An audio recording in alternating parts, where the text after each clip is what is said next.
Good evening, everyone. How are you this evening? It's Tuesday, April 14th, and for some bizarre reason, we're still here. 3 weeks into doing this show, 4 weeks or so. Is it 4 weeks or is this week 5 of isolation? I don't know. I've been in this basement since the very first day. My wife and kids won't let me out. It's great to see you. I'm Jeremy Webb. I'm the artistic director of Neptune Theatre. Off the Leash is our way of staying in contact with our audiences and with folks that come to our shows and support and subscribe us. And we thank you for watching, and we hope you've been having fun. Each week, we have a different lineup of guests. And tonight, I am very excited to bring into our virtual studio 2 amazing leading actors from their own TV shows. Let's just bring them in. I can't wait to see them. We have Vinessa Antoine, who plays Marcy Diggs from Diggstown on CBC. Hi, Vinessa. I don't know if I can hear you. I don't think I can hear you. Can you hear me? Hold on. Let me check again. Are you okay? Can you hear me now? Let me see if I Actually, what I'm going to do, I'm going to bring in Cindy. Yeah. 1 second. Cindy, can you hear me? I can. Okay. Can you hear me? Okay. We can hear you, Vinessa. Can you hear me? Yeah. Okay, good. And you can hear me too? But I can't hear Jeremy. That's my thing. Uh-oh. Can you read lips well? I can read sign lips. language. No, okay. All right, this is going to be very entertaining as we technically try to navigate that. Welcome, both of you. Tell her welcome, Cindy. Hi, guys. Technology's grand, eh? Sort of, when it works. When it works. All right, look, Cindy, let's start with you. Global TV's Private Eyes is now in how many seasons? Is it 4 you've shot? We just finished, I guess, November. Yeah. Seems like yesterday when you've been stuck inside forever. We just finished season 4, 12 episodes, and that is supposed to be airing upcoming this year. We're not sure. We don't have a release date yet, which is exciting and disappointing. I don't have a date to give you because there's never been a more captive audience than the world right now. So it's coming to you soon. We were supposed to be starting, I'm supposed to be starting prep on Monday for season 5. And we've obviously been pushed. So we don't know when we're all going back to work. When everyone goes back to work, we'll be going back for season 5. Yeah. And Vinessa, if you can hear me. Can you? I can't hear you. Oh, no. Do you want me to ask her a question? Yeah. Yeah, just ask her a similar question. You can do the interview or something. Here, guys. I'm going to make myself useful. Okay. What about asking Vinessa? Now, she's shot 2 seasons of Diggstown, which, of course, is fantastic. It shoots in Halifax. And what does it mean to her to get a role like this at this point in her career? He asks if you think he's handsome. That was a long... We spoke about this earlier, didn't we? That was the off-limits question. Okay, he said that now after shooting 2 seasons of Diggstown and in Halifax, home. Yay. What does it mean to you to be playing a role like this?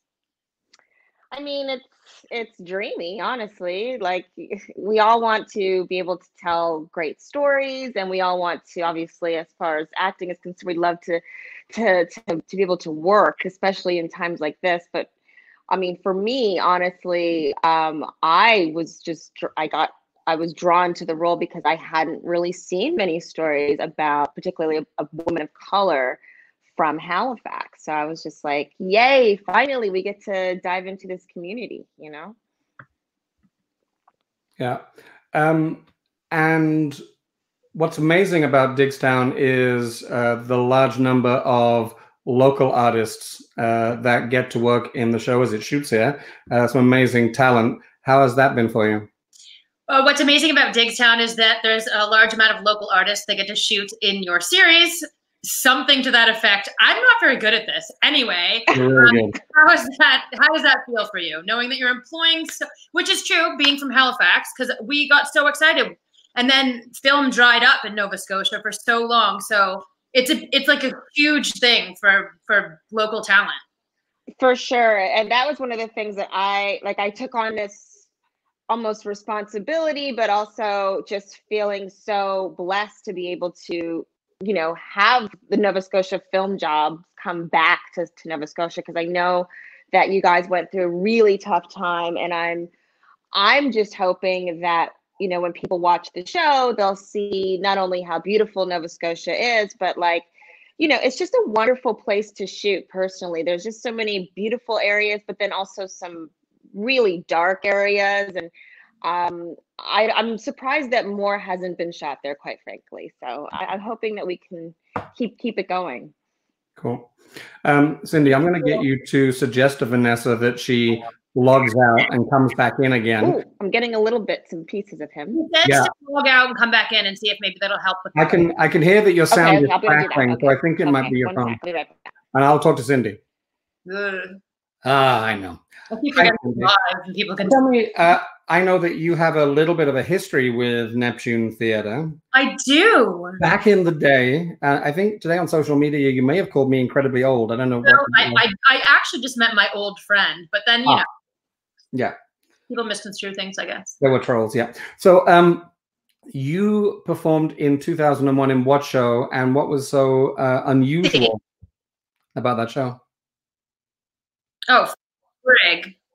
Are you freezing or am I freezing? It was you, but you're alive again now. Okay, good. In 2001, I was performing Gypsy, the musical Gypsy. Oh, you were? And yeah. What was unusual about that show for you, Cindy? You know how everyone has a story, like no one will ever forget where they were during 9/11. And 9/11, I was in the green room at Neptune Theatre. I think we were doing our first rehearsal for our Gypsy run. And we were in the green room, which is like 5 floors underground, I believe, if I remember correctly. Mm-hmm. Yeah, they came down and announced what was happening because we didn't have any access to the outside world because we were going into a rehearsal. So that's where I was. Room in Neptune Theatre. I remember that well. I was actually the publicist at Neptune at the time, and yes, you were. Say that again. Did you work for the? Were you working at the newspaper then? I think on occasion as well. Yeah, I used to write a column, an entertainment column for the paper. But I remember we were upstairs watching the news as it happened, and trying to decide whether it was the first preview. And the poster for the show, which is still up in the building, has Charlotte Moore, the glorious lead actor as Mama Rose, in this fantastic red dress, standing there in this amazing pose with the word Gypsy behind her in lights, and beneath her the date September 11th, 2001. It's quite an eerie thing. But I had actually forgotten that you were in that show. I was. Because, sure, I remember that was one of like the few times in my life that every time she sang the song at the end, that I would just sit in the wings and just, I think, cry because she was amazing. She was so amazing. Vinessa, you can hear me now, right? Yes, I can. Yeah. Amazing. Yay. Can you hear her? Yeah, totally. Yeah, good. Because I didn't want to talk anymore. We're done with you. So Vinessa, you trained as a dancer when you were very young. Yeah. And that's how you sort of started out performing. Tell us about that. And how did that transition happen over the years? Well, I started studying ballet at probably the age of 4. I was raised in Toronto, so I begged my parents. I think I'd seen a performance of the Nutcracker on television, and I just was obsessed. And they put me in ballet right away, and I trained with the Royal Academy of Dance for many years, and that basically carried on, you know, all the way until about high school. You know, and when I got to high school, I ended up moving from Toronto to Vancouver, and so everything really sort of shifted when I moved to Vancouver and started to study more theater. I got really into theater in high school, and I sort of found my tribe, if you will, you know, my theater friends. And then that just ended up transitioning over to New York after that. Yeah, you did some shows off Broadway, right? Yeah, that was my training. I mean, initially I moved to New York because I had gotten into Alvin Ailey American Dance Center, and I was, you know, just living, breathing, bleeding, crying dance forever. Really did. Oh my gosh. It was intense. You know, I mean, when you're 18 and you're, you know, from Vancouver and you're now in New York with no friends, no family, it was intense. And, you know, I think I was all about dance for about 3 years, 4 years maybe at Alvin Ailey. And then I turned 21 and the clubs retired. Turned into, it was a whole other ball game after 21. I bet it was. I bet it was. Have either of you, I know that you're both, like the rest of us, being sensible and isolating, I'm sure. Are you doing okay? Are you keeping sane-ish, safe-ish? And do you have people with you in your isolation? I have a husband. Congratulations. Sort of like having a child and a I love it when we quite well. I'm with family in Nova Scotia, but otherwise we're having a great time. I'm a quiet human. I like to read and play music and watch TV and plant and bake. You know, this is like, it's just gentle, quiet time to reflect on life. So there's always a lot happening. We're trying to enjoy this scary and uncertain time as much as we can. Yeah. So, yeah, you sound like my kind of girl, because that's kind of what I'm doing too. I mean, I've got, it's a small complex here that we live in, and there's only 6 families, and I'm here with my 2 boys and my sister, and we're just like, you know, it's sort of as per usual, if you will. I mean, I'm cooking, I'm hanging out. The only thing that's different is I'm not like schlepping the kids all over town and driving them everywhere. But for the most part, I'm like, yeah, cooking, watching TV, reading. I'm doing a lot of, you know, introspective work for sure, because it sort of forces you to do that. But I quite like it. You know, it's as best as we can do right now. You know. Yeah. Have either of you done anything that seems to be all over social media now, with people, you know, cutting their own hair or baking bread for the first time and boring us with pictures of bread, or done anything crazy like colored your hair, or, you know, something like that? my hair was pink and then it was blue, and now I have to put it up because it's gonna fall out. I'm not joking. I'm not serious. Damn. Okay, so listen, girl, you need to get into some. I've been doing. This is what I've been doing. A lot of DIY treatments, like for hair, skin. I know. I'm going berserko with. I put almond oil in an empty nail polish thing, and because you know why? Because I'm washing dishes every single moment of the day. You know what I've been doing? Vacuuming, like every day. Vacuuming. Who vacuums every day? We just hit upon the wonderful scheme with our kids that because we're home all the time, we're using so much more stuff around the house. So we've actually now each person in the house has one bowl, one plate, one knife, one fork, one spoon, one cup, and you have to wash it before the next meal. Otherwise, you don't get another one. I love it. I love it. I love it. I'm going between washing your hands so much and washing dishes, and I'm like spraying everything. Yeah. I mean, I saw this funny meme the other day about like, you know, there was a time where we were like, we only use like organic serums on our face and like make sure all of our household.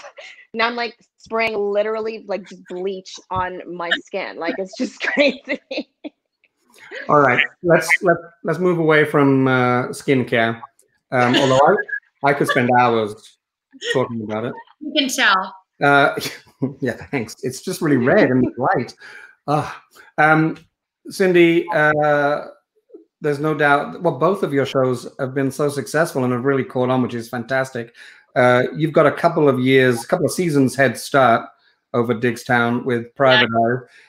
Cast your mind back to the process of getting cast in that show, if you can, and tell us what do you think this show has done for you in your career, and how many times a day you get asked about Jason Priestley? All day, every day. Mm-hmm. But then again, I talk to him all day, every day, so it's fine. Whatever. I've been stuck with the guy for 5 years. To be honest, I wasn't in the running for Private Eyes at all. I actually helped 2 friends audition for it. It just didn't fit certain specs they were looking for. They were doing, like, they were casting all over, and I ended up sending a tape, and I went in and did a chemistry read with Jason, and we laughed the entire time, and we've been laughing ever since. And I'm not joking. That is actually the truth. We went to our chemistry read, and I don't know why. I guess it's because I felt comfortable around him, because I felt like he was an honorary East Coaster, because he had done Call Me Fitz and Wolfville, and he had directed and been on Haven, and they were just like so close to home for me that I just wasn't.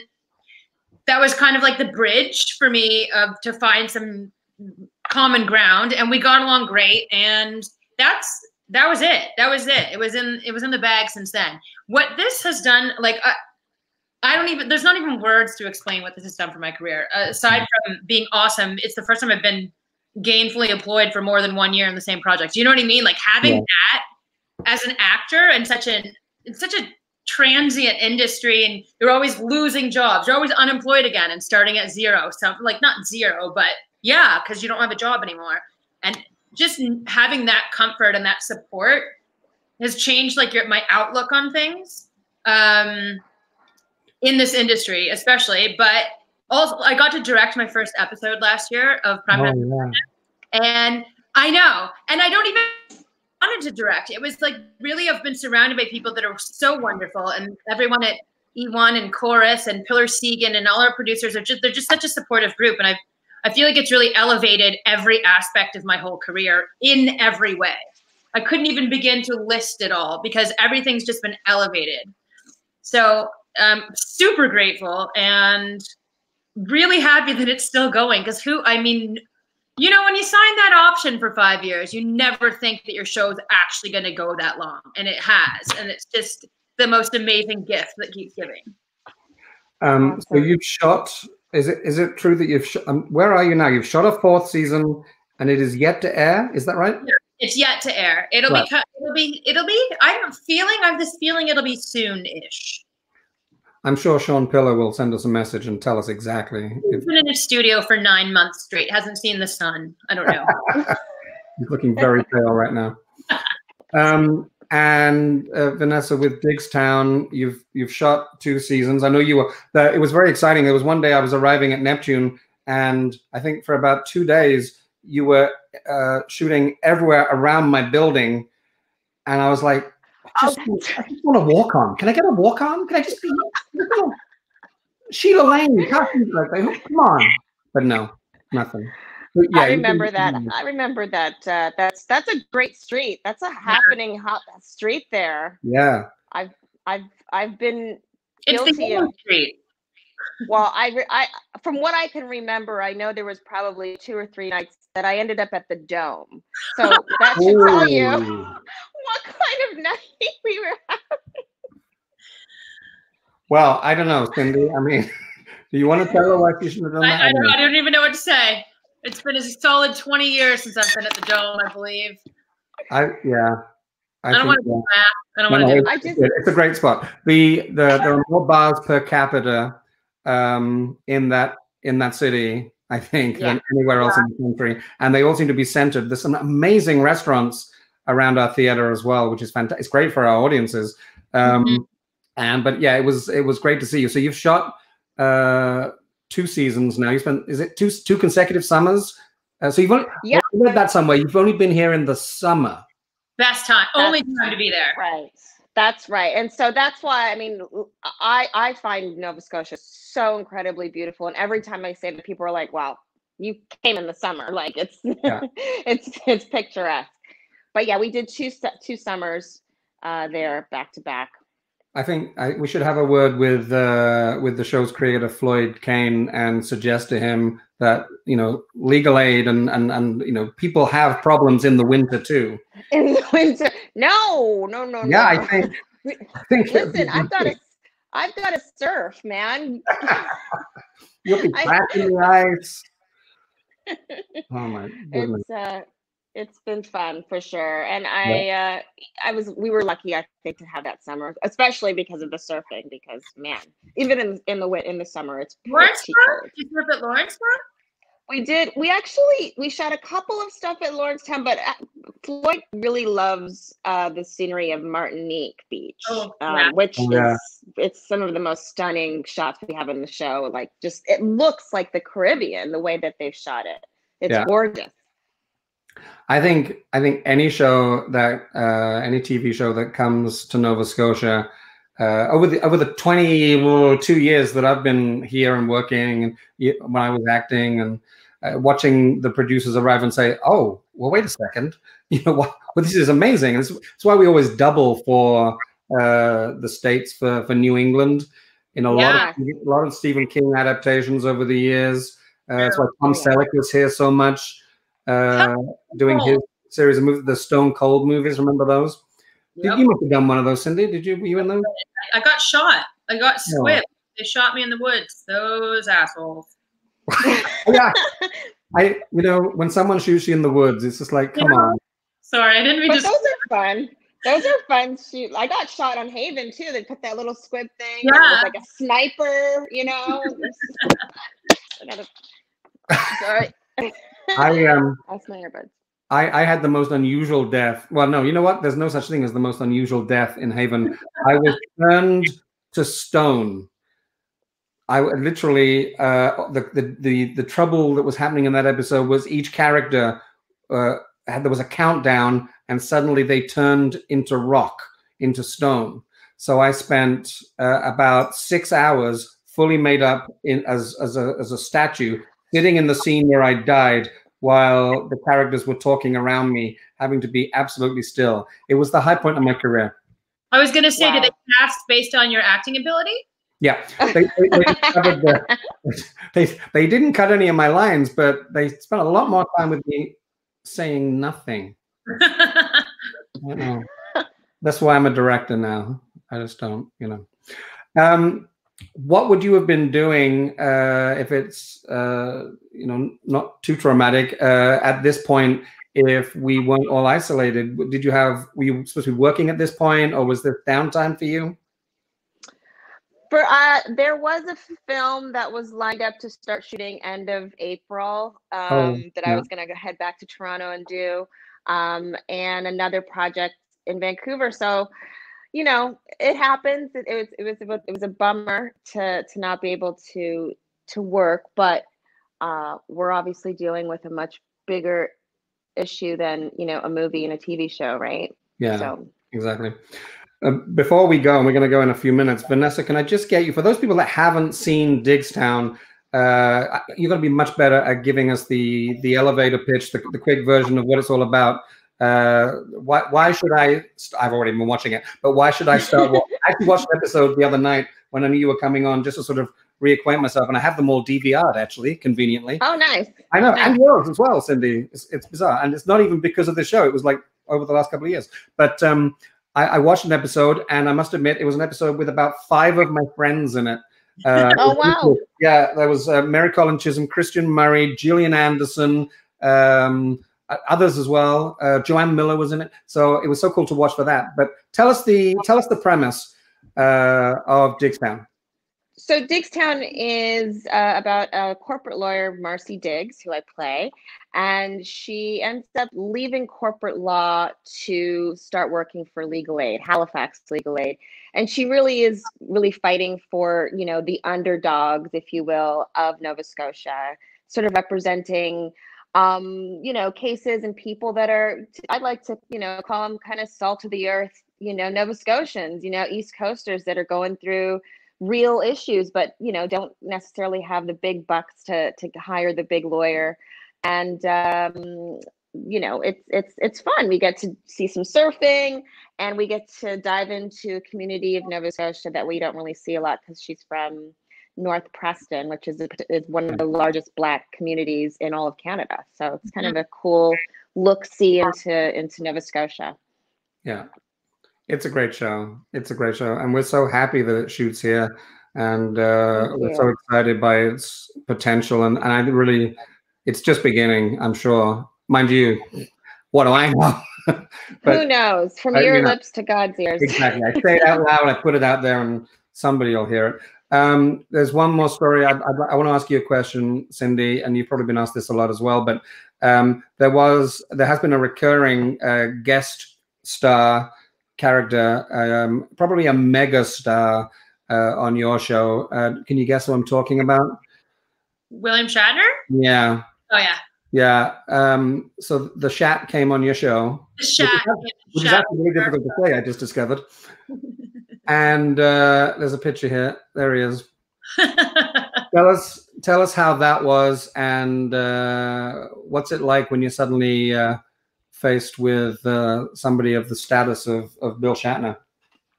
It's really weird in this industry, because we admire and watch these people our whole lives, and then all of a sudden you're just in a room with them, and they're just a regular person standing in front of you. Of course. He plays Glinsky, and he's like the arch dad, and so I got to go head to head with him and everything, which was super fun. This man, like, when he first came on the show, he was 86 years old. 86 years old. Didn't mess up a line. Didn't miss a beat. Even told me to speak up, because no one could hear what I was saying once. He was super fun.